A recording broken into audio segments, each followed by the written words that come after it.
everyone, it's Froggy, and I'm back again with another episode of Requiescence. So we will continue on.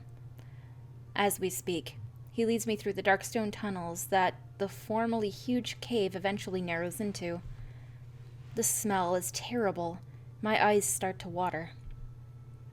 The light of my torch wavers, but it keeps burning as we wind left, right, and left again, heading deeper into the darkness. Do you have any idea where you're going? I question him skeptically. He seems to be blindly moving forward.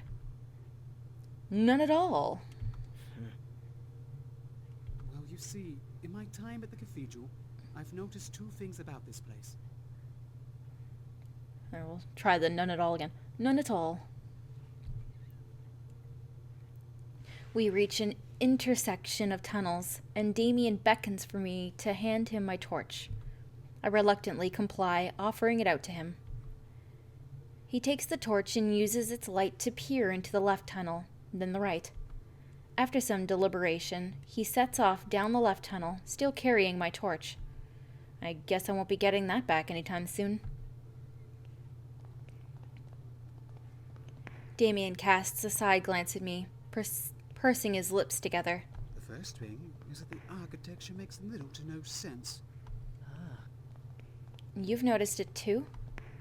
The strange, abrupt transition from a massive hall into an icy cave. It'd be impossible, or at least improbable, in a normal place. Damien nods with a sour expression, his chest rising and falling with light sighs. Whether these walls and tunnels were made by men or not is anyone's guess. Perhaps they were born of magic, known only to the wizards, and with their noses buried in ancient dusty tomes. He pauses, his brow furrowing as he glances around. It looks like we've hit a dead end. No, wait. From the faint glow of the torch, I can see what looks like small footholds in the rock wall, allowing someone to climb up the tunnel like a ladder. They're small, curved metal bars, so surely they've been inserted here by someone. Now the second observation is one that may surprise you a little more. Considering you've been riding on my coattails all the way through this place. He's really not going to let that one slide, is he? I watch as Damien starts to climb up the wall, holding the torch carefully in one hand while grasping the metal bars with his other. His boots make a soft dinging sound every time he hits the metal. And what makes this observation so surprising? I start to follow behind him, climbing the makeshift ladder more easily than he can, since I have both my hands free. I can see that the tunnel leads up into somewhere with a brighter source of light. When I try to look up past Damien, I can spot what looks curiously like an arched ceiling through a sewer gate. Damien? He's gone quiet, which is probably a bad sign. But I hear grunting from above me, along with the clinking of metal. It looks like he's fiddling with something. Blasted. Ugh. The damn torch just came hurling past my face. It lands far below us on the ground with a distant thud. Give me a warning next time. I cry up irritatedly towards Damien, but hear no reply. Instead, there's just the sound of metal clanking again, this time louder. A soft bluish light streams down towards me. I look up to see Damien lifting the gate, pulling himself up through it, and onto the ground a moment later, crawling out of sight. I hastily climb up the last few ladder rungs to follow suit, hoisting myself up through the grate without too much effort.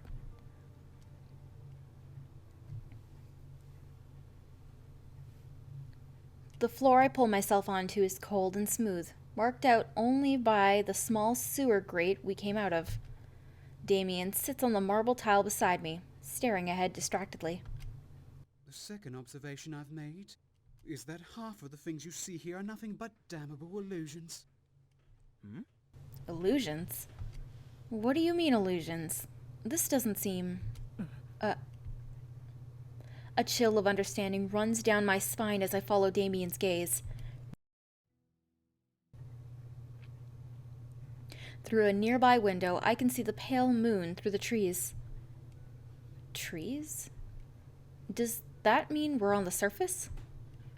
As I gaze through the window in awe, Damien snorts and pushes himself up to his feet. We have to be a great distance below the surface still, after all those stairs leading downwards. He declares this contemptfully as he brushes himself off. And you saw for yourself how there wasn't a tree in sight near the cathedral. You'd have to travel a week before you glimpsed any sort of foliage. He points through the window. It looks like it might have once been stained glass, but now it's too faded and cracked for the art to be recognizable. This place is trying to drive us mad. Don't believe any of it for a second. It seems pretty real to me, but what Damien says makes sense. There's no way that the forest out there can actually exist. The dead plains stretched on for endless leagues around the cathedral. But that makes me wonder. What other things have I seen might have been just an illusion? I push myself slowly up to my feet, tilting my head upwards to gaze at the beautifully arched ceiling. What about this corridor? I nod to the hall in front of us. For the first time in a while, it looks like we're both back in some sort of cathedral-esque structure.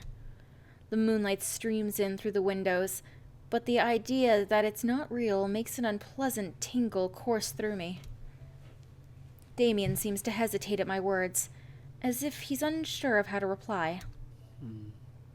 I believe the rooms themselves are real, but I wouldn't trust them, nor anything I saw in them.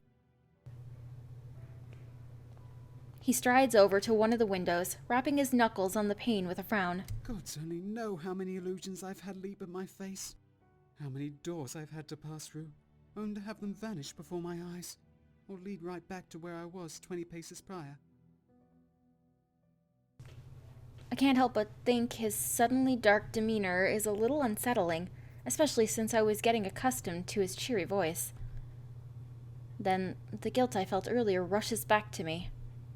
What kinds of things did Damien have to face back by the cathedral's entrance? Although I know it's not my fault that I came after him, I feel a bit sheepish for having threatened him so boldly earlier. He's probably had to endure a lot just getting here, while all I encountered were empty hallways. The one thing I did kill was some unlucky serpent, apparently. Shaking my head lightly, I pushed the irrational guilt aside. Whatever it was that he had to fight through, I could have too. Besides, he's probably the type to exaggerate things a lot to make himself sound much braver than he actually is. And anyway, I'll prove to him sooner or later that I'm not just some foolish adventurer.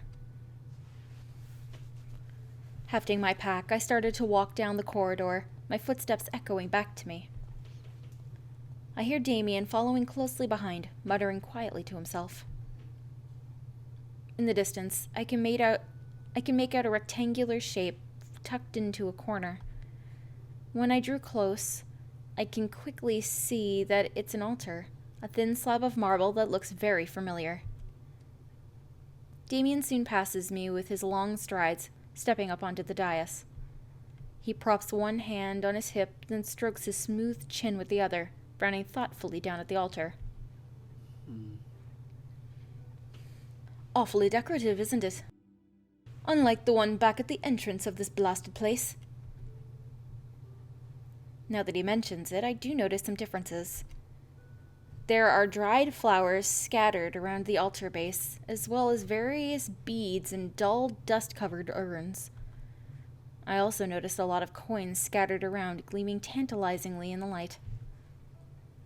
And then, in the center of the altar, there's a small pale crystal that protrudes from the dark marble. It's faintly tinged with crimson, but otherwise translucent. It seems a bit oddly out of place. I wonder if this altar is as sinister in nature as the previous one. The magic seems a little different, though. it's more potent somehow.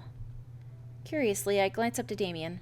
At the first altar, did you have to spill blood to get past it?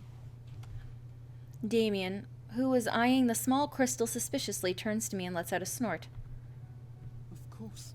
I had to blemish my perfect complexion with a cut in order to sate the damn thing. He gives a disapproving shake of his head. We both stare at the altar for a few long moments in curious silence. I finally speak up, quietly. Do you think there's some kind of meaning behind them? The altars, that is. There's a strong magic that comes from them, and there has to be some powerful force that created it. His lips twisting in an expression of thought, Damien gives a slow shake of his head. I'm not really sure. They're quite odd, obviously, and I'd wager they've stood here for many years. He muses as he rubs a hand along the side of his neck, exhaling a sigh. I know piss all about magic, but I think it wise to be careful around these things. Magic in general makes me a tad uneasy, and this sort seems especially fishy. I nod in understanding.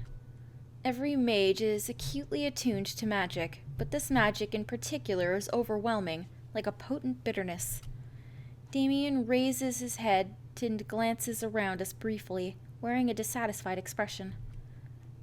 What troubles me more, honestly, is the lack of doors leading out of this room.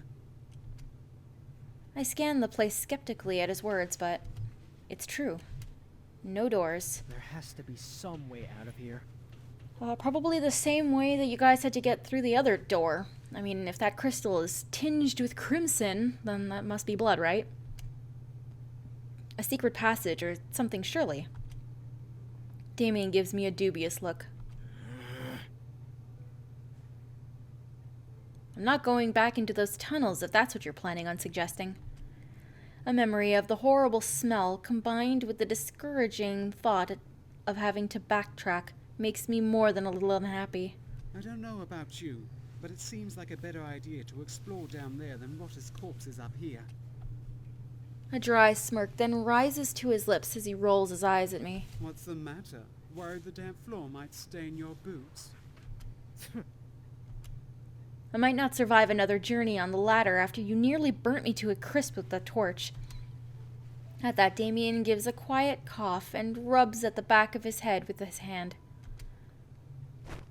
I heave a sigh and slide slowly to the ground with my back against the altar. Leaning heavily back against it, I pull my knees up to my chest. All my exhaustion from traveling is finally catching up to me, now that my initial excitement at finding the cathedral's worn off. I feel incredibly tired, like I've missed a week's worth of sleep. Damien lingers in place for a long moment before finally lowering himself to sit beside me. My eyes drift closed, and I let myself linger deep in my thoughts. Thoughts of a lot of things. My mother, my home, all of the people and places I've left behind. Slowly, a familiar doubt creeps into my heart. Is this all really worth it? Abandoning my homeland, risking my life for the hope that I'll find some clue to Gideon's death? I've made it so far, and yet now that I'm finally here, I feel almost lost. Alright, well, I'm going to go ahead and end this episode here for today. Hope you guys enjoyed it. If you want to see more videos from me, then don't forget to like, comment, and subscribe. Thanks for watching.